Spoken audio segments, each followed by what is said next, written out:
Don't go on blind dates with international students. Don't marry women who studied abroad. This was a phrase said by a guy yesterday when he came to me.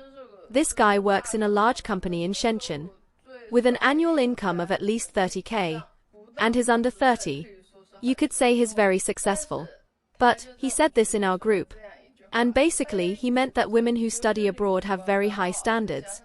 And with a good family background, those standards become even higher.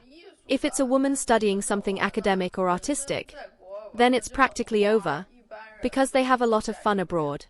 And most people just can't handle it. This sentence immediately attracted the attention of a woman in the group. She has experience studying abroad, and doesn't quite agree with what the guy said. She believes that the total time spent studying abroad, at most, is 3 to 5 years, and some even only 1 year. That time is a very small part of a person's life. Studying abroad is just an experience. And most international students are just people who leave their families, without help, living in a completely new environment, dealing with daily tasks, interpersonal relationships.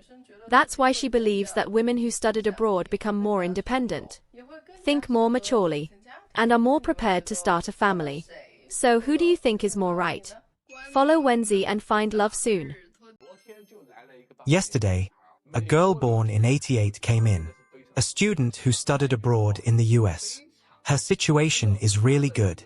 In Shanghai, she has a house and a car, and she is very confident. According to her partner criteria, our team spent 6 hours sifting through the database, finding 9 men who met her requirements. In the end, the girl took one look and chose just one man. This man was a local from Shanghai, a graduate of Tongji University. His conditions were slightly worse than hers. He has a house, but no car yet, and his annual salary is only 30,000. Surprisingly, the girl told me. She said that, in her eyes, this man's conditions were quite ordinary. Compared to her ex-boyfriends, he can't even compete. But she decided to give him a chance. So, I took her information and went to talk to this guy. And, guess what? He really didn't imagine what happened. As soon as the guy saw the girl's details, he made a rejecting face, and immediately turned her down. He told me, "Oh, this girl, I can't do it. No way. She has good qualities, including her education and everything. But the problem is she had 2 foreign boyfriends. One of them was even a black guy. And I just can't accept that. Actually, I've noticed lately that girls who have dated foreigners are not accepted by local men. Even if this girl had 10 relationships, it doesn't compare to having had a foreign boyfriend. And that's why it happens." Let's talk about a very interesting topic. A few days ago, I saw a comment on Jihu, where the person said, "Girls who studied abroad should definitely not marry me." I found this really funny, because we're in the 21st century, and people are still saying things like that. Then I looked through the comments below, and most people said the same thing. These girls, the reason they can study abroad is because they come from rich families, are spoiled, like princesses, can't do anything, and have bad tempers. Girls like that, if you marry them, they will just cause you headaches. I think this is clearly from someone who has never studied abroad, because the girls who studied abroad know that. They usually have the following characteristics. First, if you got into a good university and graduated successfully, it means you are extremely self-disciplined. You're not only self-disciplined in your studies, but also in your appearance. During their time studying abroad, they learn how to take care of themselves and maintain a good appearance. These girls, their own charm and confidence make them naturally shine. Second, these girls have seen the world. Their perception and worldview are generally very high. They can analyze things objectively, from both sides, and they have a great deal of empathy for others. Third, living alone abroad, they have already developed the ability to be independent. I'm not just talking about shopping or cooking, but if they need to change a light bulb or fix a toilet, they can do it without any problem. International students have already adapted to this process. Like us, when we were abroad, we usually didn't ask our parents for help. We tried to solve things on our own. So tell me, a girl who is wealthy, beautiful, smart, and works hard in all areas, isn't she worth marrying? I think it depends. If her parents have that ability, right? If there's any problem with studying abroad, we can talk about it and clear things up. There are many prejudices about students who studied abroad, but the most absurd one I've ever seen is, don't find a partner for someone who studied abroad. Don't marry a woman who studied abroad. Even though we are in an era with more open-mindedness, there are still people who think that women who studied abroad have trouble finding a partner. I took a look at the reasons for this, saying that women who studied abroad have high standards, and with a good family background, their standards get even higher. And if they studied art, it's over, because in general they live a very free life abroad, and people can't handle it. Every sentence is so deep that you need to take a deep breath to understand it. Nowadays, when people criticize a phenomenon, they always like to pick the most superficial characteristic of the person and label them directly. Like, for example, someone who studied abroad is considered difficult to find a partner. What's the result of this definition? Anyone with that label is automatically despised. People with a bit of common sense will consider what a woman who studied abroad represents. An independent, educated woman who has seen the world in a different way. If that's the case, then what about female executives, businesswomen, and bosses? They would also be difficult to find a partner. Why label only women who studied abroad?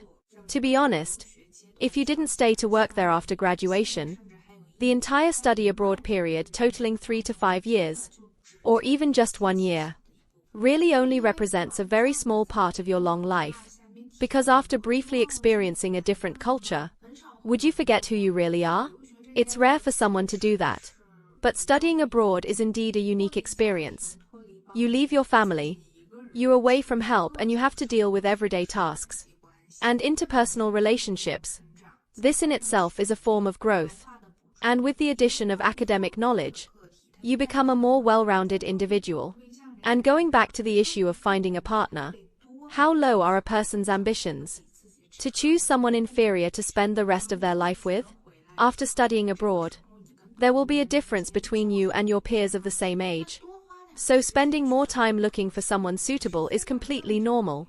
And moreover, the more educated the woman, the more likely she is to be independent. And the more educated the man, the more he wants a partner who is homely, sensible, and obedient. This is a huge contradiction in itself. So what needs to change are those rigid ideas. That patriarchal family structure. Women, if you want to study abroad, do it. Finding a partner, take your time. It's better to wait than to settle for anyone. The most important is you yourself. Why do many Chinese women have difficulty being accepted by Chinese men after dating foreign men? A few days ago, a friend of mine reached out to me.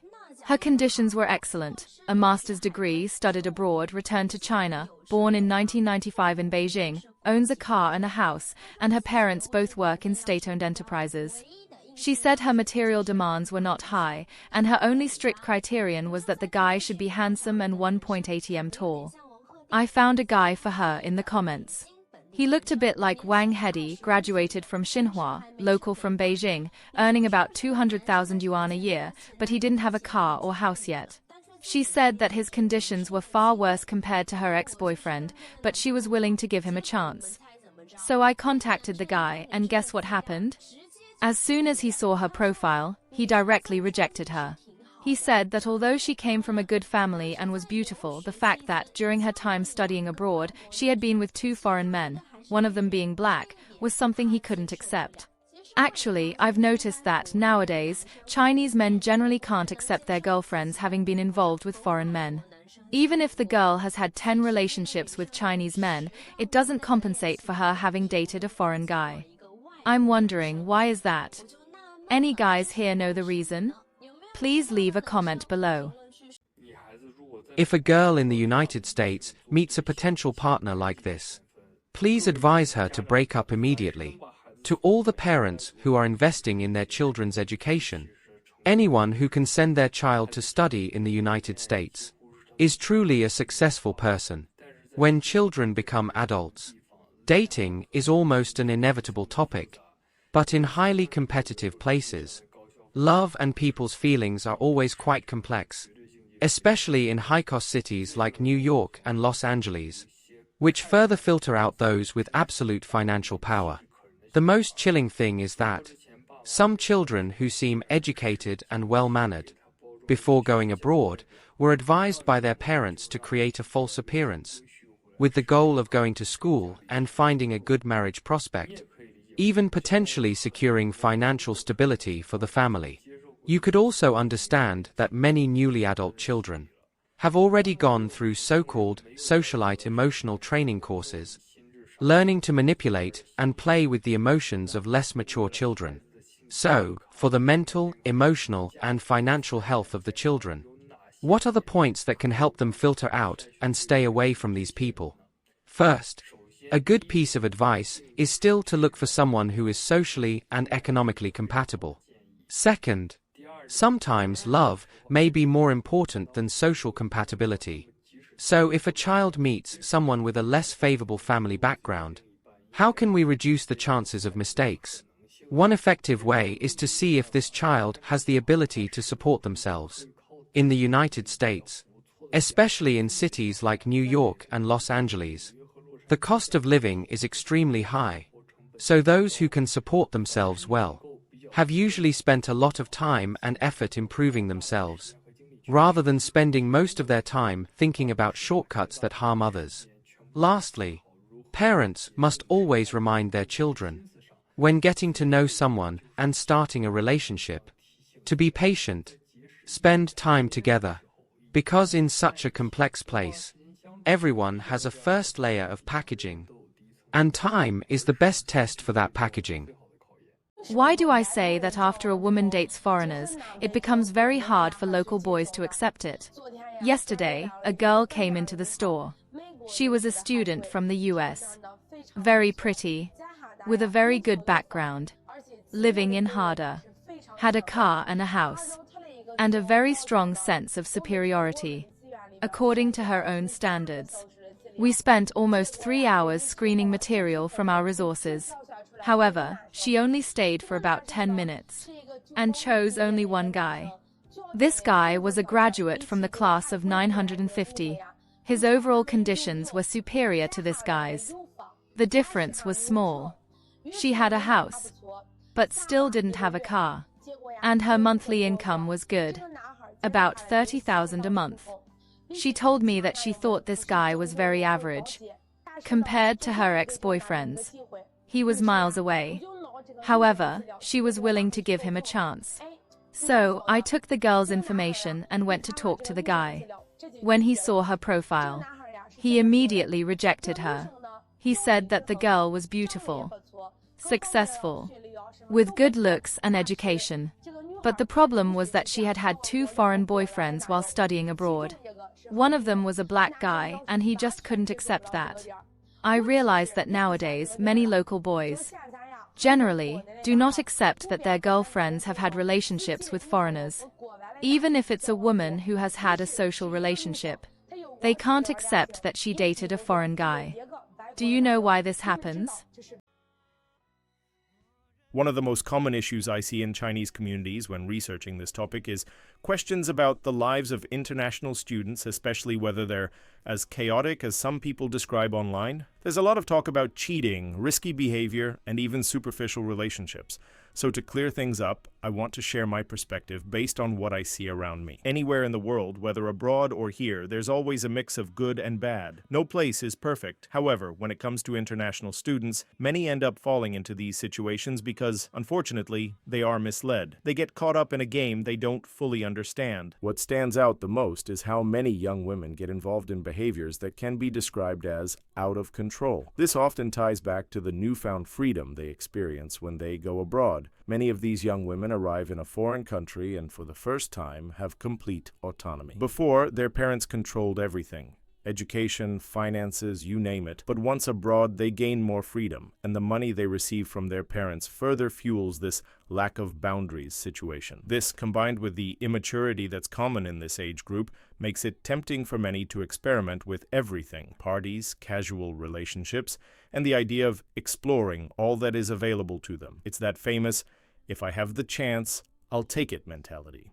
This is more common among women. Generally, they aren't looking for a serious relationship at first. They're more interested in fun and experimentation. On the other hand, many of the guys, especially Chinese ones, tend to seek something more lasting, although there are always exceptions. This is why we see so many contradictions and frustrations in the relationships of these students. Many come in with serious expectations but end up dealing with a very different reality, one full of betrayals and disappointments. What happens is that once they reach their goals, many change their minds and go for something more casual or even unsustainable. The underlying reason is that these young women are often drawn to the idea of having more options and the freedom to choose, and many of them end up putting aside the idea of commitment. They know they have multiple choices, and that undoubtedly impacts their loyalty. Of course, this happens everywhere. But in the international context, the combination of factors like the lack of parental control, financial freedom, and immaturity makes these situations more frequent. This is one reason why many Chinese men and women are avoiding relationships with people who have studied abroad. Of course, there are those who behave responsibly, but that doesn't mean all international students are playing this game. It's really a matter of personal choice, and just like in any society, some people go down this path while others don't. In summary, yes, there are excesses, but there are also many who act maturely, seeking to build something lasting. What do you think of this dilemma? Do you think Western culture is brainwashing young Chinese by celebrating promiscuity and irresponsibility? What did you think of the opinions shared in today's video? If you liked it, leave a like and subscribe to the channel. I'll see you in the next video.